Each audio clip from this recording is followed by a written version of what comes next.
Have you ever wondered how professional portrait retouchers are able to make such gorgeous beauty edits that still look completely natural? Well, I'm going to let you in on a little secret.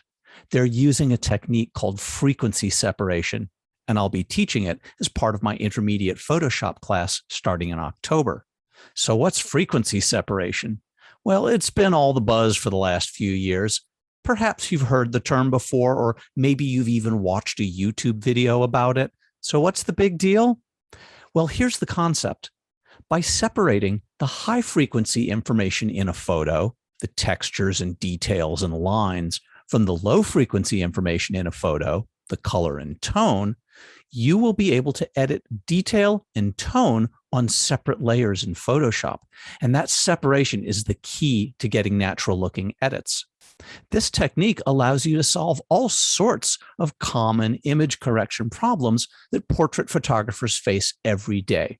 So, if you want to learn how to remove shine from faces, eliminate flyaway hairs, smooth out uneven skin tone, and get rid of dark circles from under the eyes, then join me starting October 16th for Intermediate Photoshop, an 8-week online class that you could watch live or video on demand at your convenience.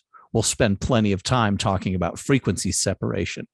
All the details are on my website, jeffhirsch.com.